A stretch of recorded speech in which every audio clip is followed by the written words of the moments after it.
দেখো, how to right short story, কীভাবে ছোট গল্প লিখতে হয়, অর্থাৎ আমাদের পরীক্ষায় যে গল্পগুলো আসে সেগুলো আমরা কিভাবে লিখব, ঠিক আছে, এটা আমাদের খেয়াল রাখতে হবে। তাহলে আমি বলবো গল্প লেখা কিন্তু মোটেই শক্ত বিষয় না। আমার মোটামুটি পাস্ট ইনডেফিনাইট টেন্সে বেশিরভাগটাই লিখতে হবে। কিসে লিখতে হবে? পাস্ট ইনডেফিনাইট টেন্সে। কিসে লিখতে হবে বলো? পাস্ট ইনডেফিনাইট টেন্সে। এরপর গল্প লিখতে গেলে কি করতে হবে? প্রথমে একটা টাইটেল দিতে হয়। কি লিখতে হয়? একটা টাইটেল দিতে হয়। আর টাইটেলটা মানে নীতিবাক্য কিন্তু নয়, ঢিলটি মারলে পাটকেলটি খেতে হয়, এটা গল্পের টাইটেল নয়, এটা মরাল, ঠিক আছে। গল্প হবে, গল্পের টাইটেল হবে অত্যন্ত সহজ সরল, অত্যন্ত সহজ সরল। অর্থাৎ কিনা, ধর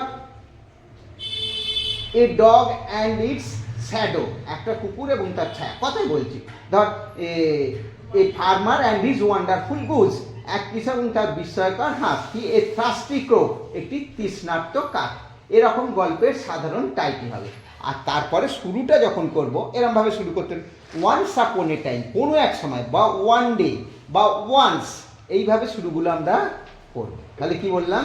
ধর আমি, আর এখানেও কিন্তু পয়েন্ট দেওয়া থাকবে, আমাদের মাধ্যমিক পর্যন্ত সব পয়েন্ট দেওয়া থাকবে, পরেও দেওয়া থাকতে পারে, কিন্তু এই পয়েন্টগুলোর বেসিসে আমাদের লিখতে হবে। অর্থাৎ এখানেও কিন্তু যেটা লিখতে হবে সাবজেক্ট ভার্ব অবজেক্ট, প্রথমে সাবজেক্ট লিখতে হবে, তারপর ভার্ব, তারপরে অবজেক্ট, এইভাবেই বেশিরভাগ সেন্টেন্স হবে। এবং অ্যাসার্টিভ সেন্টেন্সই বেশি লিখতে হবে, এবং সিম্পল প্রেজেন্ট টেন্স, এইটাই বেশিরভাগ আমাকে লিখতে হবে। তাহলে কি দিবে?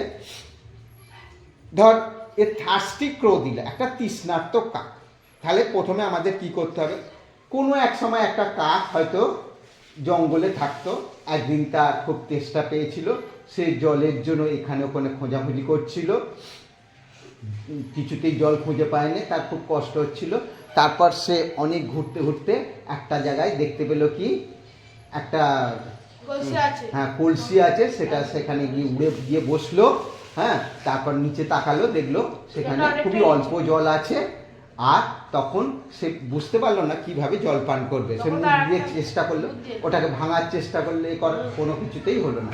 তারপর তার দূরে কিছু পাথর দেখলো, তার মাথায় একটা বুদ্ধি এলো, অত্যন্ত সহজ সরল, মানে যে বাক্য তুই পারবি, বড় বড় সেন্টেন্স ভাববি না, simple style is the best style, ঠিক আছে। ইংরেজিটা কিরকম হতে হবে? খাঁটি হতে হবে, অর্থাৎ মানে নির্ভুল ইংরেজি হতে হবে, কারেক্ট সেন্টেন্সে লিখতে হবে। তাহলে এরকম ধর লিখলাম, ওয়ান্স আপন এ টাইম, কোনো এক সময়, এ ক্রো লিভড, হ্যাঁ, ইন এ জাঙ্গল, একটা জঙ্গলে থাকতো। কি লিভড, হ্যাঁ, অন এ ট্রি, একটা গাছে থাকতো। তারপর one day he was very thirsty, একদিন সে খুব তৃষ্ণার্ত হয়েছিল। তাহলে দি ক্রো ওয়াজ ভেরি থার্স্টি, কাক খুব তৃষ্ণার্ত হয়েছিল। দি ক্রো ওয়াজ ভেরি থার্স্টি, কাকটা খুব তৃষ্ণার্ত হয়েছিল। He was looking for water here and there, সেখানে ওখানে জলের খোঁজ করছিল, he was looking for water here and there, এটা পাস্ট কন্টিনিউয়াস টেন্সে লেখা হলো। এই মোটামুটি বেশিরভাগই পাস্ট টেন্সে লেখা হয়। সে এখানে সেখানে জলের সন্ধান করছিল। তারপরে কি লিখলাম? ধর, but he found no water, কিন্তু সে কোনো জল পাচ্ছিল না। হি ফাউন্ড নো ওয়াটার, সে কোনো জল পেল না। হি ওয়াজ ফিলিং বা হি ফেল্ট ভেরি টায়ার্ড বা থার্স্টি, সে খুব তৃষ্ণা অনুভব করছিল বা ক্লান্ত হয়েছিল। He lost hope of drinking water, জল পান করার ইচ্ছাই প্রায় হারিয়ে ফেলছিল। তারপরে ধর লিখলাম এটা, অল অন এ সাডেন, হঠাৎ বা সাডেনলি, হি নোটিসড এ পিচার, হ্যাঁ, অ্যাট এ ডিস্টেন্স, দূরে একটা কি দেখছিল? কুঁজো দেখতে পেল। হি ফ্লিউ অন ইট, সে এটার উপরে উড়ে গিয়ে বসলো। হি পিপড ইনটু দি পিচার, সে কুঁজোতে কি করলো? উঁকি মারলো। He saw that there was very little water, সেখানে খুব অল্পই জল আছে। He could not drink it, সেটা পান করতে পারছিল না। He saw some pebbles nearby, সে দূরে কিছু কি দেখলো? পাথর দেখলো। হি হিট আপন এ প্ল্যান, সে একটা মতলব করলো, বা হি প্ল্যান্ড, হ্যাঁ, সে মতলব করলো বা ভাঁজলো, বা হি হিট আপন এ প্ল্যান, সে একটা মতলব করলো। ঠিক আছে, তারপর কি বলবো, হি পিকড দোজ পেবলস বা স্টোনস, সেই নুড়িগুলো বা পাথরগুলো এক এক করে নিয়ে আসছিল, তুললো, অ্যান্ড ড্রপ উইথ হিজ বিক, তার ঠোঁট দিয়ে, he picked those pebbles, he picked those pebbles with his, কি বললাম, he picked those pebbles with his beak, সে ঠোঁটে করে এক এক করে কি করছিল, পাথরগুলো তুলছিল, and drop them one by one into the pitcher, সেগুলো এক এক করে কিসে ফেললো, পুজোয় ফেললো। After some time the water level rose high, বা level of water rose high, জলের তল উঠে গেল।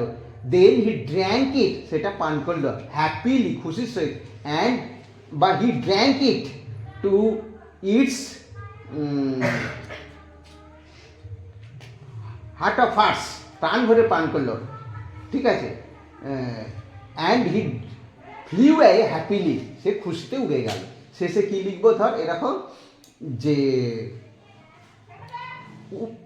বুদ্ধিযস্য বলম তস্য, তাহলে এটা ইংরেজিতে বলতে হবে, a man who has wit, না আরো এরকম, নলেজ ইজ পাওয়ার, আরো এরকম ভাবে নলেজ ইজ পাওয়ার, একদম সহজ, বুদ্ধিযস্য বলম তত্ত্ব, নলেজ ইজ পাওয়ার, তাহলে নলেজ ইজ পাওয়ার অর্থাৎ বুদ্ধি ক্ষমতা, এইভাবে আমরা লিখতে, যে কোনো স্টোরি কিন্তু আমরা এইভাবে পয়েন্ট দিয়ে লিখবো। কি লিখবো, আমার ফলো করতে হবে, পাস্ট টেন্সে লিখতে হবে, একটা প্রথমে টাইটেল দেবো, পাস্ট টেন্সে লিখবো, সিম্পল সেন্টেন্স লিখবো, ছোট ছোট বাক্যে লিখবো, বড় সেন্টেন্স করবো না, যেগুলো আমার ক্ষমতার মধ্যে পড়বে, আমি লিখতে পারবো। আমি বাংলা ভাবতে পারি অনেক, যেহেতু বাংলা আমার মাতৃভাষা, কিন্তু ইংরেজিটা আমার মাতৃভাষা না, সেটাকে আমরা একটু ভেবে ভেবে লিখতে হবে। আমরা সব ইংলিশ মিডিয়াম স্কুলেও পড়িনি, সুতরাং আমাদের SVO, সাবজেক্ট ভার্ব অবজেক্ট, এইভাবে লিখতে হবে। ধর একটা সিংহ ঘুমোচ্ছিল, a lion was sleeping in his den, একটা সিংহ তার ভয়ে ঘুমোচ্ছিল। এ র্যাট বা a mouse lived nearby in a hole, একটা ইঁদুর তার পাশে একটা গর্তে থাকতো। তাহলে এইভাবে আমাকে কি করতে হবে, গল্প সব পাস্ট টেন্সে লিখতে হবে। তবে এখানে একটা আরও গল্পটা ভালো করার জন্য কিছু ডিরেক্ট স্পিচ দিতে হবে। যেমন আমরা তৃষ্ণার্ত কাকের ওই গল্পটা, ধর ও এরম বলছে, হি সেড কমা বা হি থট কমা, কোটেশনের মধ্যে ধর দিলাম, how can I water then, আমি কেমন করে জল পান করতে পারি, হ্যাঁ, I may die of thirst, আমি তৃষ্ণায় মারা যেতে পারি। এরম ধর কিছু প্রত্যক্ষোক্তি দেওয়া যেতে পারে যে কোনো গল্পের ক্ষেত্রে। ধর তোদের frogs, some boys and frogs, এই গল্পটা ছিল তো, সাম বয়েজ অ্যান্ড ফ্রগস, ওখানে ধর লিখতে হবে, ধর ব্যাং বললো, অ্যান্ড ধর কি বলে, and old frog said comma কোটেশনের মধ্যে, why are you throwing stones at us, কেন তোমরা আমাদের দিকে পাথর ছুঁড়ছো। তখন কি লিখবে, দি বয়েজ সেড, হ্যাঁ, টু দি ফ্রগ কমা কোটেশনের মধ্যে লিখতে হবে, ধর we are not throwing stones but, বা we are throwing stones just for fun, আমরা মজা করার জন্য ছুটছি, we do not want to hurt you, আমরা তোমাদের আঘাত করতে চাই না। ও তখন হয়তো বলছে, what is fun to you is death to us, যেটা তোমাদের কাছে মজা সেটা আমাদের কাছে মৃত্যু। Then the boys realise their mistake, তাদের ভুলটা বুঝতে পারলো। তাহলে এইভাবে লিখতে হবে কোটেশনের মধ্যে কিছু কিছু সেন্টেন্স লিখলে, চারটি না, দুটো বা তিনটে, বা মাঝে মাঝে একটু আধটু দিলে, হ্যাঁ, ন্যারেশন চেঞ্জের ইনডিরেক্ট স্পিচটা বসাতে হবে। আর ভেতরে যেটা বসাচ্ছিস মানে সেটা প্রত্যক্ষ উক্তি এবং সিম্পল সেন্টেন্সে, মানে প্রেজেন্ট ইনডেফিনাইট টেন্সে লিখতে হবে, এটা খেয়াল রাখতে হবে। তাহলে এইভাবে আমরা গল্প লিখতে পারি। শেষে মরাল দেব, মরাল বললে অবশ্যই দিতে হবে, না বললেও দিতে পারিস, না দিলেও তখন ক্ষতি হবে না। টাইটেল আর মরাল মাস্ট, আর গল্প লিখতে হবে পাস্ট টেন্সে, লেটে যেতে, হ্যাঁ, টাইটেলটা কি, লেট অ্যান্ড লেট লাইভ, হ্যাঁ, লিভ অ্যান্ড লেট লিভ, বাঁচো এবং অন্যকে বাঁচা, এরকম ভাবে দেওয়া যেতে পারে। লিভ অ্যান্ড লেট লিভ, নিজে বাঁচো অন্যকে বাঁচাও, অথবা ওইটা বললাম যে what is game to one is death to another, কারো পৌষ মাস কারো সর্বনাশ, এরকমভাবে আমরা কি লিখবো? মরা লিখবে। কার পৌষ কার সর্বনাশ হলো? হ্যাঁ, তাহলে তোমরা বুঝতে পারলে? অন্বেষা বুঝতে পেরেছো? পয়েন্ট কিন্তু দিয়ে দেবে। স্মৃতি তুমি বুঝতে পেরেছো তো? এইভাবে কিন্তু শুভজিৎ রাইটিং স্কিল কিন্তু খুব ভালো করে উন্নতি করতে হবে। তোর অন্যান্য স্কিলগুলো ভালো, তাহলে এই স্কিলটাও ভালো করতে হবে, তাতে ভালো নাম্বার আসে। ঠিক আছে, তাহলে আমরা কি বুঝলাম? এর মানে তোর to write a story is not at all a difficult job but a most easy job. ঠিক আছে, গল্প লেখাটা মোটেই শক্ত না। ঠিক আছে, এরপর আমরা আসবো